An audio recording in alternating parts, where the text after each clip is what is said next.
Hello my dear friends, कैसे हैं आप सब। I hope you will fit and fine. Last video में हमने पढ़ा जो गवर्नर होता है उसका अपॉइंटमेंट कैसे होता है, who appoints the governor and what are the qualifications required for governor, और सैलरी और अलाउंसेस क्या होते हैं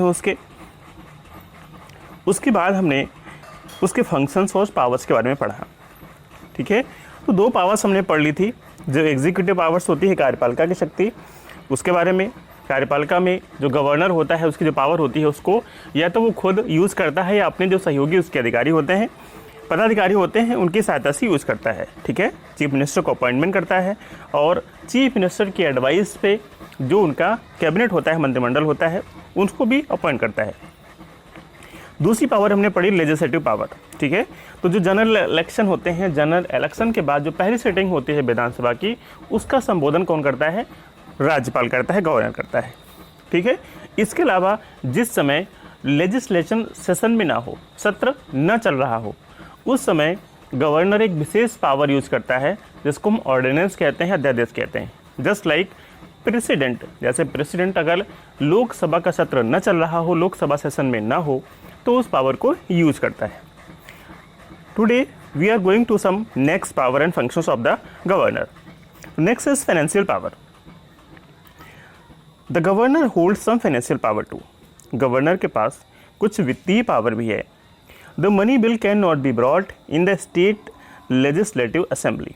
जो मनी बिल होता है, वित्त विधेयक जिसको कहते हैं, कैन नॉट बी ब्रॉट, उसको लेजिस्लेटिव असेंबली में नहीं लाया जा सकता है without the permission of governor. Governor की बिना अनुमति के कोई भी जो फाइनेंशियल बिल होता है वो विधानसभा में प्रस्तुत नहीं किया जा सकता है जब तक कि गवर्नर की अनुमति नहीं होगी। He gets the budget presented before the legislative assembly every year.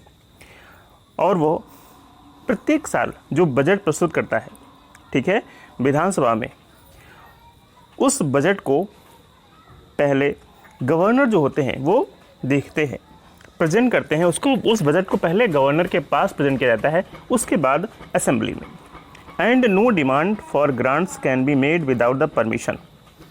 और कोई भी जो अनुदान है, ग्रांट है, वो बिना राज्यपाल की अनुमति के, अनुदान जो भी होता है, ग्रांट्स होता है, उसकी मांग नहीं की जा सकती है। ठीक है, governor can make the demand of extra supplementary और मोर ग्रांट्स टू। और जो राज्यपाल होता है, ठीक है, वो विधानमंडल के जो दूसरे पूरक होते हैं, ये दूसरे अनुदान होते हैं, ठीक है, तो उससे अधिक अनुदानों की भी मांग कर सकता है। The consolidated fund of the state is kept under the authority of governor. जो राज्य की निधि है, कंसोलिडेटेड फंड है, ठीक है, वो राज्यपाल के अधिकार में ही रहता है, under the authority of governor. ठीक है, तो ये हो गई फाइनेंशियल पावर, वित्तीय पावर। जुडिशियल पावर, जिसको आप न्यायिक शक्ति कहते हैं। The governor can reduce, postpone और चेंज द पनिशमेंट ऑफ और even forgive the people who have committed a crime against the law related to the subject on which the legislative power of a state extend in accordance with the Article 161 of the Constitution। संविधान का अनुच्छेद 161 है। इसके अनुसार जो राज्यपाल है उसको पावर प्राप्त है। किस चीज़ की पावर? रिड्यूस, पोस्टपोन और चेंज द पनिशमेंट। पनिशमेंट को वो पोस्टपोन कर सकता है या कम कर सकता है, ठीक है, उसको बदल सकता है। ये राइट प्राप्त है किसको? गवर्नर को, आर्टिकल 161 के तहत। ठीक है, अगर किसी व्यक्ति ने कुछ अपराध किया है, ठीक है, तो उस अपराध को राज्यपाल क्या कर सकता है? कम कर सकता है, पोस्टपोन आगे बढ़ा सकता है या बदल सकता है। ठीक है, he accept the annual reports of state public service commission and the report of Auditor General regarding the income and expenditure of the state and puts them before the legislature। और क्या करता है राज्यपाल? जो लोक सेवा आयोग होता है, स्टेट पब्लिक सर्विस कमीशन, ठीक है, उसका जो एनुअल वार्षिक जो उसका आय व्यय होता है, इनकम एंड एक्सपेंडिचर, ठीक है, इसके संबंध में जो ऑडिटर जनरल होता है, महालेखा परीक्षक जिसको कहते हैं, ठीक है, इससे रिपोर्ट प्राप्त करता है, ठीक है, और उसको कहाँ प्रस्तुत करता है? लेजिस्लेचर, विधानमंडल में प्रस्तुत करता है। In his opinion, if it is not possible to govern the state according to the constitution, अगर राज्यपाल की दृष्टि में ये संभव नहीं है टू गवर्न द स्टेट, राज्य को चलाना अकॉर्डिंग टू कॉन्स्टिट्यूशन, संविधान के अनुसार, he can inform the president about the failure of constitutional system in the state. तो इसके बारे में वो राष्ट्रपति को सूचित कर सकता है कि राज्य में जो संवैधानिक व्यवस्था है वो फेल हो चुकी है, विफल हो रही है, ठीक है। अगर राज्यपाल को लगता है कि कोई भी राज्य संवैधानिक रूप से सरकार नहीं चला पा रहा है, किसी भी राज्य का जो चीफ मिनिस्टर है उस राज्य को संवैधानिक रूप से हैंडल नहीं कर रहा है, तो उसको राइट प्राप्त है कि वो राष्ट्रपति को इसके बारे में सूचित करे कि इस राज्य में संवैधानिक व्यवस्था फेल हो रही है, and recommend for president rule, और राष्ट्रपति शासन की मांग कर सकता है। Presidents rule can be imposed based on his report, और राष्ट्रपति शासन को लागू किया जा सकता है, इम्पोज किया जा सकता है based on his report by the union cabinet in accordance with the section 356। जो सेक्शन अनुच्छेद 356 है, इसके तहत राज्य में जो प्रेसिडेंट रूल है वो लागू किया जा सकता है, जो कैबिनेट है, यूनियन कैबिनेट, उसके द्वारा। Being the chancellor of the state, राज्य का चांसलर होने के नाते, गवर्नर कैन अपॉइंट और remove the vice chancellors of the universities. जो यूनिवर्सिटीज़ के चांसलर होते हैं या वाइस चांसलर होते हैं, ठीक है, इनको उनके पद से हटा सकता है और अपॉइंट भी कर सकता है, ठीक है। गवर्नर कैन अपॉइंट और remove the vice chancellor of the universities. Universities के जो वाइस चांसलर होते हैं उनको वो हटा सकता है और नियुक्त भी कर सकता है अपने राज्य में, except for the central universities. जो केंद्रीय विश्वविद्यालय हैं उनको छोड़ के जो राज्य के विश्वविद्यालय हैं उनके जो वाइस चांसलर होते हैं, ठीक है, उनको भी क्या कर सकता है? वो अपॉइंट कर सकता है और रिमूव भी कर सकता है। मिसलेनियस पावर, कुछ मिली जुली पावर्स प्राप्त हैं। In addition to ever mention power, ऊपर जो आपने पावर पढ़ी इनके अलावा the governor has some other power too, governor के पास कुछ और भी पावर्स होती हैं।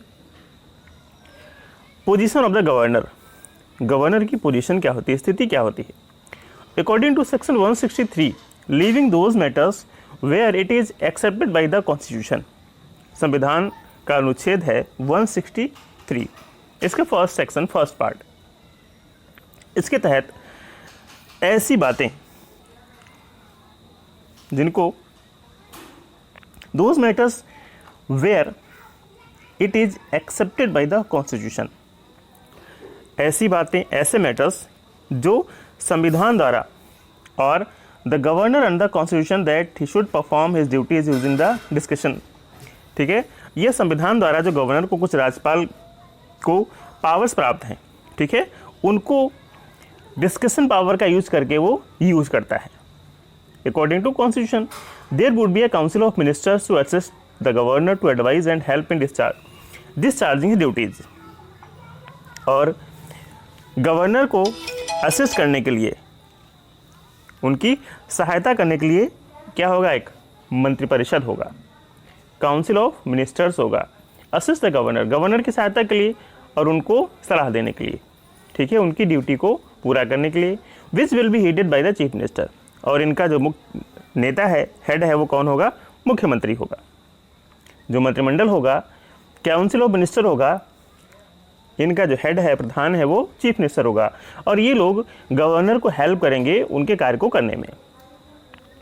Presently the governor of Jammu and Kashmir, Nagaland, Sikkim and Arunachal Pradesh only enjoy this sort of discretionary powers. इस प्रकार की जो पावर्स हैं वर्तमान समय में जम्मू कश्मीर, नागालैंड, सिक्किम और अरुणाचल प्रदेश के राज्यपाल को ही जो डिस्कशनरी पावर्स हैं, जिसको विवेकात्मक शक्तियां कहते हैं, वो इन राज्यों के राज्यपाल को प्राप्त है। The governor is not provided with power of discussion by the constitution and according to the tradition of parliamentary rule it is accepted from him that he would discharge duties as a constitutional head. जो ये विवेकात्मक powers हैं, the governor is not provided with power of discussion by the constitution. संविधान के द्वारा राज्यपाल को ये जो विवेकीय शक्तियां हैं ये नहीं दी गई हैं। And according to the tradition of parliamentary rule, parliamentary rule का एक पारंपरिक सिस्टम है, एक परंपरा है, उसके अनुसार इट इज एक्सेप्टेड, ये आशा की जाती है, that he would discharge his duties as a constitutional head, कि वो अपनी जो शक्तियां हैं, पावर हैं, उनको संवैधानिक रूप से ही करेगा। यद्यपि संविधान के द्वारा ये जो विवेकात्मक शक्तियां हैं, डिस्कशन पावर हैं, ये राज्यपाल को नहीं प्राप्त हैं। तो ये एक परंपरा है पार्लियामेंट की, संसद की। तो ऐसी उम्मीद की जाती है राज्यपाल से कि इनको वो अपने विवेक का यूज करते हुए संवैधानिक रूप से ही यूज करेगा। ठीक है। Nevertheless there may be some occasions where he can use his discussion. यद्यपि बहुत सारे ऐसे अवसर आते हैं जब इन पावर्स को वो यूज कर सकता है। कब यूज कर सकता है? Following can be such occasions, ऐसे अवसर निम्नलिखित हो सकते हैं। Selection of chief minister in special circumstances, विशेष परिस्थितियों में मुख्यमंत्री का जब चयन होता है तो वो डिस्कशन पावर का यूज कर सकता है, जो उसकी सुविवेक या विवेकात्मक पावर है उसको यूज कर सकता है। To overthrow the council of ministers, जो मंत्रिमंडल है उनको उनके पद से हटाने के लिए। To convene the session of legislative assembly, विधानसभा का जो सत्र होता है, अधिवेशन होता है, उसको बुलाना या ख़त्म करना। ठीक है, ये राज्यपाल इस पावर का यूज करके कर सकता है। डिसोल्यूशन ऑफ लेजिस्लेटिव असेंबली, जो विधानसभा होती है उसका डिसोल्यूशन या विघटन कहते हैं जिसको। Receiving information from the chief minister, मुख्यमंत्री से वो सूचना प्राप्त कर सकता है। Reporting to the president about constitutional status of the state, राज्य का संवैधानिक स्टेटस क्या है, ठीक है, इसके बारे में वो राष्ट्रपति को सूचित करता है, रिपोर्ट भेजता है। Sending a bill passed by state legislative assembly for the president's approval, कोई बिल जो लगता है गवर्नर को कि इस पे प्रेसिडेंट की सहमति आवश्यक है, तो उस बिल को वो प्रेसिडेंट के पास उनके अप्रूवल के लिए भेजता है। Not accepting a bill pass by the state legislature and to return it for reconsideration, कोई बिल जो स्टेट लेजिस्लेचर के द्वारा पास किया गया है, राज्य के विधानमंडल के द्वारा पास किया गया है, ठीक है, उसको एक्सेप्ट नहीं करता है, and to return it for reconsideration, और उस रिपोर्ट को वापस भेज देता है उसमें संशोधन के लिए या पुनर्विचार के लिए। Seeking guidance of the president before issuing an ordinance, किसी भी अध्यादेश को लागू करने से पहले, अध्यादेश को लाने से पहले वो राष्ट्रपति से गाइडेंस प्राप्त करता है, निर्देश प्राप्त करता है, ठीक है। जो ऑर्डिनेंस इशू करता है उसको इशू करने से पहले वो प्रेसिडेंट से गाइडेंस प्राप्त करता है। तो ये कुछ डिस्कशनरी पावर्स हैं, विवेकात्मक पावर्स हैं जिनको गवर्नर यूज कर सकता है संविधान को ध्यान में रखते हुए।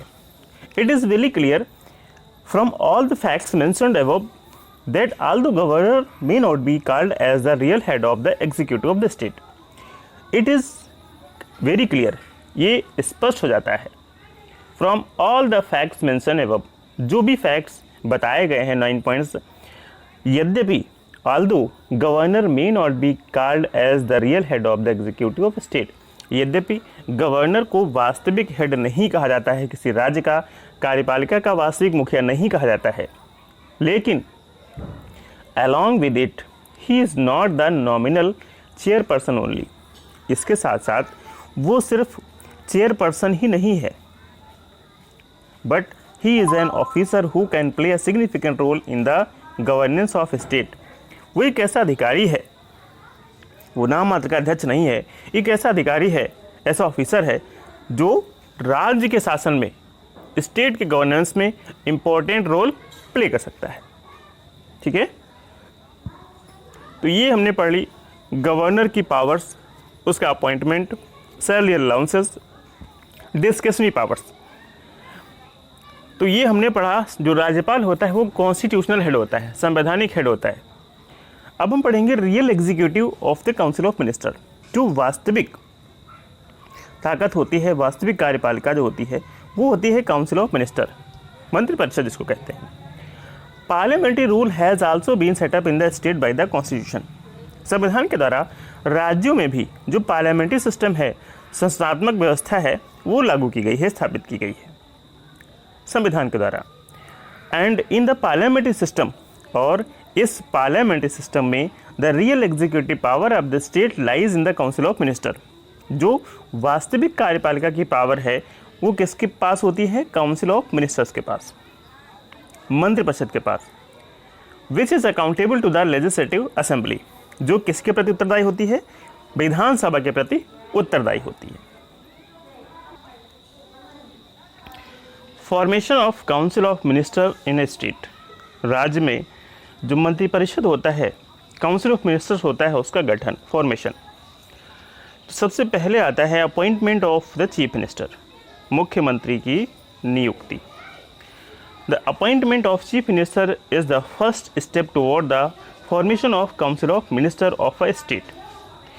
राज्य का जो मंत्रिपरिषद होता है उसके गठन का सबसे पहला स्टेप होता है मुख्यमंत्री का नियुक्त होना। Article 164 states that the governor will appoint a chief minister and then other ministers will be appointed on the advice of chief minister। संविधान का जो आर्टिकल 164 है, इसमें कहा गया है कि जो राज्यपाल होता है वो क्या करेगा? चीफ मिनिस्टर की नियुक्ति करेगा। Governor will appoint chief minister, okay, and then other ministers will appointed on the advice of chief minister. ठीक है, तो सबसे पहले गवर्नर क्या करेगा? मुख्यमंत्री की नियुक्ति करेगा। And after that he will appoint all other ministers on the advice of chief minister. उसके बाद जो दूसरे मंत्री हैं उनकी नियुक्ति करता है मुख्यमंत्री की सलाह पे। The tradition in this regard is that, इस संबंध में एक परंपरा है, the governor appoint the leader of majority party as a chief minister in the state legislative assembly. इसके तहत राज्य की विधानसभा में जिसको मेजॉरिटी प्राप्त है, जिसको बहुमत प्राप्त है, तो उसी बहुमत दल के जो लीडर्स है, ठीक है, बहुमत दल का जो लीडर है उसी को राज्यपाल चीफ मिनिस्टर नियुक्त करता है। ठीक है, जब जनरल इलेक्शंस होते हैं तो बहुत सारी पॉलिटिकल पार्टीज उसमें हिस्सा लेती है। तो जो पार्टी मेजॉरिटी हासिल करती है, बहुमत हासिल करती है, ठीक है, उसी मेजॉरिटी पार्टी के दल का जो लीडर होता है उसको चीफ मिनिस्टर नियुक्त किया जाता है गवर्नर के द्वारा। Selection of ministers. Other ministers are selected by the chief minister only. जो दूसरे मंत्री होते हैं उनकी नियुक्ति, उनका चयन जो है वो कौन करता है? चीफ मिनिस्टर करता है। And he gives the list of minister with the names and departments to the governor. और वो जो लिस्ट प्रिपेयर करता है मिनिस्टर्स की, उनके डिपार्टमेंट के सहित, पोर्टफोलियो के तहत, वो लिस्ट किसको देता है? वो लिस्ट गवर्नर को दे देता है। ठीक है, it is privilege of chief minister to form the council of minister. जो अन्य मिनिस्टर्स होते हैं, ठीक है, तो उनका गठन करना मुख्यमंत्री का अधिकार है, राइट है। Names of ministers in the cabinet are decided only by the chief minister. जो कैबिनेट के मिनिस्टर्स होते हैं, मंत्री होते हैं, उनके जो नाम होते हैं सिर्फ किसके द्वारा डिसाइड किए जाते हैं? मुख्यमंत्री के द्वारा डिसाइड किए जाते हैं। The size of cabinet has been limited up to 15% of the number of members of Legislative Assembly by the 91st Amendment of the Constitution. संविधान में एक संशोधन हुआ है, अमेंडमेंट हुआ है, कौन सा? 91st। इसके तहत जो मेंबर्स हैं लेजिस्लेटिव असेंबली के, ठीक है, तो उन मेंबर्स के कितने परसेंट? 15% मिनिस्टर ही होंगे। मीन्स जो आकार है विधानसभा का, तो उस सदस्यों की संख्या के 15% ही कैबिनेट में शामिल होंगे, ठीक है। Following facts are kept in mind by the chief minister while selecting the ministers. मंत्रियों का चयन करते समय निम्नलिखित बातों को चीफ मिनिस्टर को ध्यान में रखना पड़ता है। कौन कौन सी? इन अ consistent manner, all regions and sections of society in the state have got representation in the cabinet. राज्य के जितने भी क्षेत्र हैं, रीजन्स हैं, जितने भी वर्ग हैं, सेक्शंस हैं, ठीक है, तो उन सभी वर्गों के जो मंत्रिपरिषद में सभी को प्रतिनिधित्व मिल सके, ठीक है, समाज के सभी क्षेत्रों को, सभी वर्गों को उनका प्रतिनिधित्व मिल सके मंत्रिमंडल में। Generally the chief minister select the cabinet from his own party members. सामान्य रूप से जो मुख्यमंत्री होता है तो अपने ही जो दल के लीडर्स होते हैं, ठीक है, उन्हीं में से मंत्री चुनता है। So that the council of ministers can act as a single unit. इस प्रकार जो मंत्रिपरिषद होता है तो ये एक इकाई के रूप में वर्क करता है कि यूनिट के रूप में वर्क करता है। Qualification of ministers. मिनिस्टर्स की क्वालिफिकेशंस क्या होनी चाहिए? It is essential for all the ministers to be a member of any house of the legislature. जो भी मंत्री बन रहे हैं तो उनके लिए आवश्यक है कि वो किसी भी एक house, member of any house of legislature, विधानमंडल की किसी एक सदन के सदस्य हों, ठीक है। जिन राज्यों में दोनों सदन है, विधानसभा है और विधान परिषद भी है, लेजिस्लेटिव काउंसिल है, लेजिस्लेटिव असेंबली है, तो दोनों में से किसी एक सदन का सदस्य हो। If a minister is not a member of the legislature, अगर कोई भी मंत्री, किसी को मंत्री बना दिया गया और वो किसी भी हाउस का सदस्य नहीं है, then it is necessary for him, तो इसके लिए आवश्यक हो जाता है to get the membership of legislature within 6 month of his appointment. तो जिस दिन उसको मंत्री बनाया गया है उस दिन से 6 महीने के भीतर अंदर उसको किसी भी एक हाउस का मेंबर बनना आवश्यक होता है। Failing to do so the minister has to resign from the cabinet. अगर वो दोनों हाउस में से किसी का एक सदस्य नहीं बन पाता है तो उसको मंत्री पद छोड़ना पड़ता है। Just like central government. Central government में जो कैबिनेट होता है तो उसमें किसी को अगर मंत्री बना दिया जाता है तो यही क्वालिफिकेशन होनी चाहिए, आवश्यक होता है कि वो किसी एक हाउस का, लोकसभा अथवा राज्यसभा का सदस्य हो। अगर नहीं है तो मंत्री बनने के बाद 6 मंथ्स के अंदर उसको किसी एक हाउस का सदस्य बनना पड़ता है, ठीक है। तो ये क्वालिफिकेशंस चाहिए होती हैं मिनिस्टर्स के लिए, ठीक है।